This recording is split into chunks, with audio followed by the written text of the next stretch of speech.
напред на твоя любезен съпруг за възможността да участваме в това мероприятие.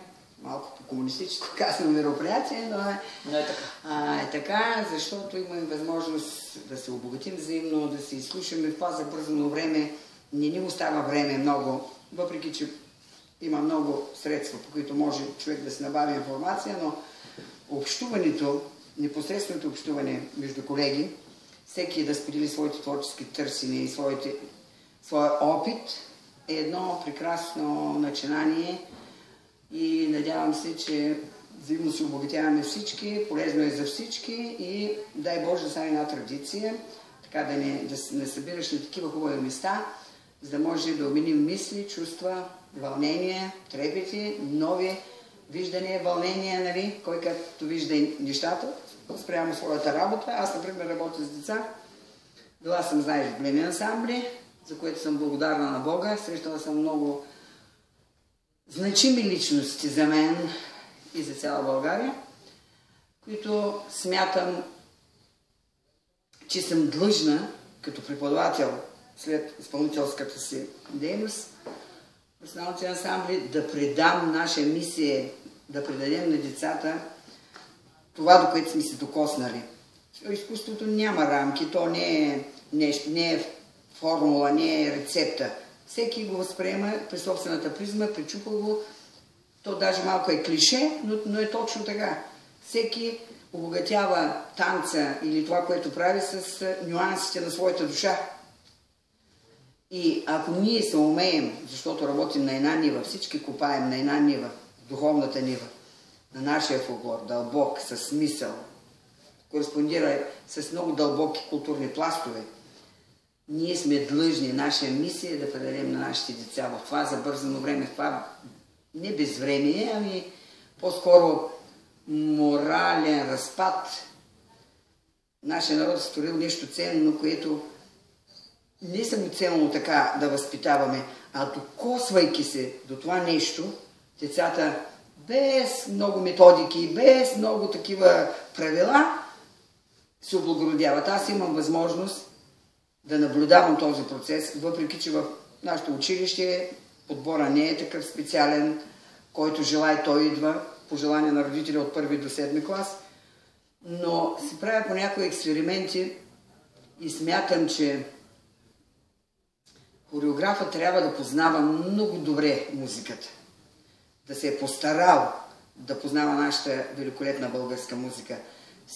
Цялата и пълнота, за да може едно дете съвременно, което цъка на телефона, много е трудно да му привлечеш вниманието. С една хубава българска песен, точна обаче, не от тези изтърканите, като я поднесеш, дори хиперактивни деца съм наблюдавала, утихват. Значи, когато създадеш комфорт на душевно преживяване, след това много по-лесно можеш да го въвлечеш в нашата кауза, в нашето изкуство, стъпка по стъпка.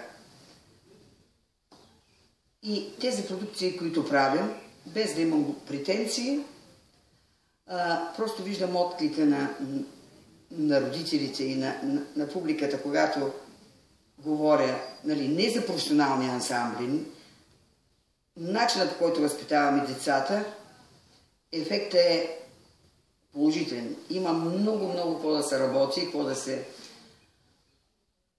търси. То времето винаги не е достатъчно и не е, как да кажа, винаги може да направи повече и повече, но минимума, който трябва да направим, ние, като сме длъжни, да предадем по правилен начин фолклора, не самоцелен. Наблюдавала съм много, никой не съдя, аз просто казвам моето мнение. Самоцелно търсене на форми, самоцелно търсене на ефекти. Не. Богато душевността, без да го търсиш и когато е заложено в тебе, то се намира начин и тогава въздействието е голямо. Казвам пак, че докосвайки се до големи личности, като Дженев и Бекирски, аз съм питала Бекирски, как ги правиш, бе, как го правиш? Той казва, не знам. Не с рецепта, не с формулировка на високо ниво. Не знам, правя го по някакъв начин. Значи, високите... Шофьорите нямат нужда от обяснение. Дали? Нямат нужда от обяснение. Аз поне така мисля. Облика на един професионален ансамбъл, тяхна задача е да творят, да дават примера, го създава богатата личност с концепция. Аз не съм съгласна да редувам танц, хор, оркестър, танца. Трябва да имаш обща визия за нещата. И когато имаш обща визия и концепция, както мото или нещо, там темата, ти я развиваш и допълваш от всички компоненти. Аз горе-долу подхождам при децата си в работа точно така. Трябва да познават децата всяка област, с най-характерни неща, с най-характерните песни, с най-характерните движения. Леко ефирно, без да се напъваме много, да могат да заобичат, да захаресват това нещо, за да влезе в тях, за да може да го почувстват и след време да го предадат със своите деца, защото така съхраняваме фолклора. Така сме длъжни да го съхраним, да го предадем, за да могат да го развият в бъдеще.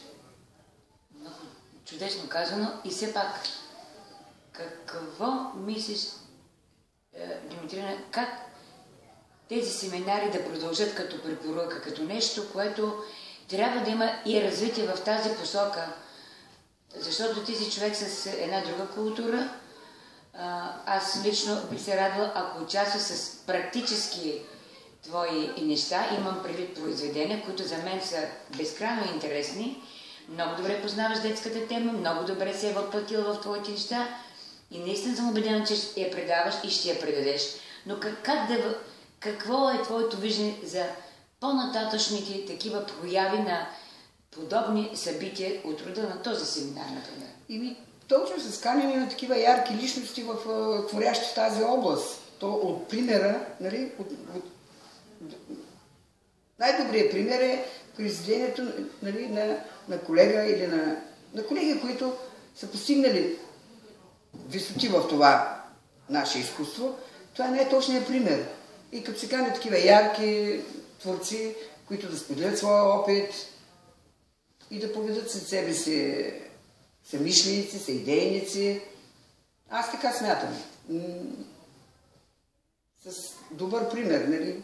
Ето, много са удачни, интересни гостите, Любчо, Василев, Мариан, значи, хореограф от професионален ансамбъл, хореограф от Нути, хора наясно с нещата, всеки в своята област е полезен и така при взаимното общуване ние се допълваме, можем да научим нещо. В спора се ражда истината, нали? И така, само с ярки личности ми се струва и с добри примери можем да се обогатим взаимно и да сме си полезни. Правилно вървим през пътя. Разбира се, че правилно. Пак казвам, поздравявам за тази идея и да стане традиция. Така, по-чести срещи, защото всичко друго е... трябва да общуваме. Трябва да. Обмен на енергия и пак, може би и култура в общуването.